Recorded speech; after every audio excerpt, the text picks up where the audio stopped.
Tarkastad, a small town way off the beaten track in the Eastern Cape, recently hosted round 5 of the South African Off-Road Championship for production and special vehicles.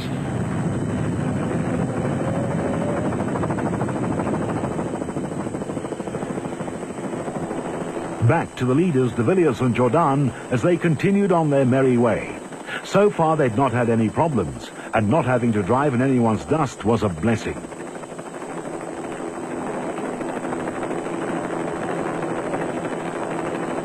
Crews and vehicles took a pounding on the contour drains, which resulted in a number of retirements due to suspension failure. The de Villiers Nissan is similar to the one he raced in this year's Dakar.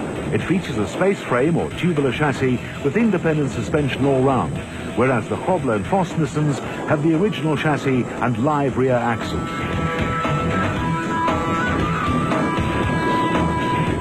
And talking of Dakar, de Villiers will miss the Toyota Dealer 400 in October, as he'll be competing in the UAE Desert Challenge in Dubai in preparation for Dakar 2004. Sensibly, Nissan Motorsport uses the SA Off-Road Championship, presented by ABSA, as a test bed for its Dakar vehicles, as local conditions are regarded as being some of the toughest in the world. Second-placed Woolridge and Scholthammer were now 1 minute 41 seconds behind the Nissan. They have also competed in the Dakar event and finished third in the T1 category class in 1999. They're trying to raise money to contest Dakar 2004 in the Team Ford Racing Ranger, which they believe has what it takes to win the event.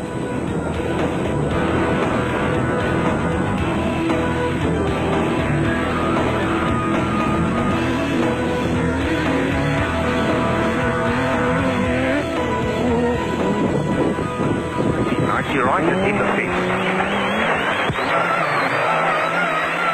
190 right and in the fence. That's the warning. Led by this one. 90 right, he's off.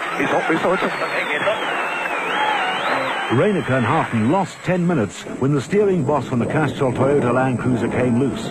Houghton tried to tighten the screws while Reineke drove, but they eventually decided to wait until the midway service point to have it repaired.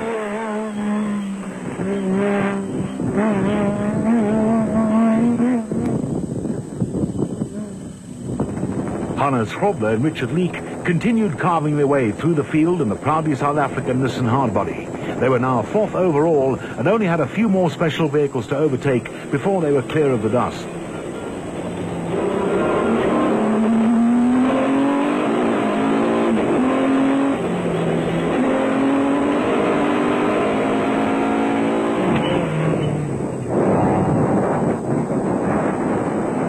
Vos and Griffith were 6th overall in the Class T Nissan and about to overtake Class E leaders Mark Cronier and Chris Birkin in the Castrol Toyota Hilux.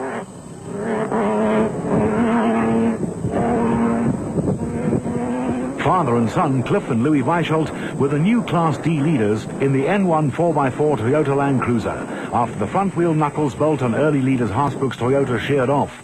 Cox and de Steerger were second, but would soon retire with steering failure on the Arnold Chatzkars Nissan, while GBS Nissan pair Kusir Labaskach and Johan Gerber were third in Class D.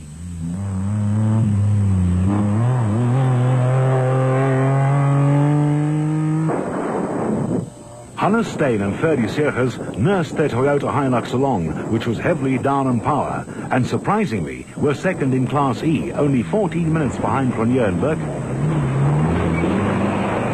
Barberspan Farmers Chris Visser and Jaapie Badenhorst were third in Class E, but were about to be overtaken by Scott Abraham and Richard Carolyn in the Atlas Copco Chicago pneumatic Jeep, which started 49th. De Villiers and Jordan were the first to arrive at the midway service point, but their lead had been cut to less than a minute. Long-range fuel tanks and a trouble-free run meant they didn't have to stop.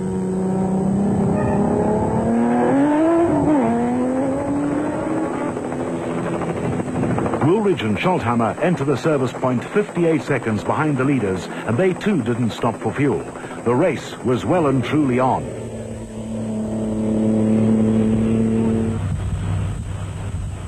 Unlike the front-running teams, Reineke and Houghton had to stop for repairs to the Castrol Toyota steering wheel, which cost them over 3 minutes.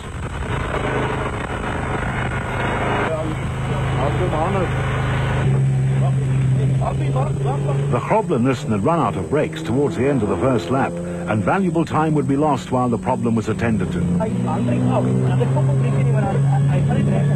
Yeah, we've been going very well, and about 50 k's out, the brakes started going, so we turned the brakes all to the front to try and get a little bit, and that's lasted a while, and we kept catching on RP's tail, and then we went brakes altogether, no brakes altogether, about 30 k's out, and we just had to take it carefully to get here. But I see RP's just left. He's a minute and a half ahead of us now. We live in another minute. Catch him in 50 k's. Chrobler and Leake lost a place to Foss and Griffith, who had no need to stop.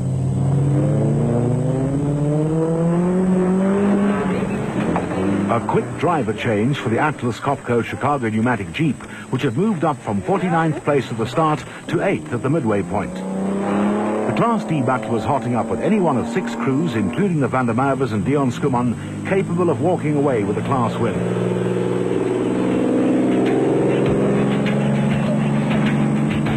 The faster, better handling Class T vehicles had come into their own on the Queen Motorspare's Tarka 400 and occupied 6th of the top 10 position.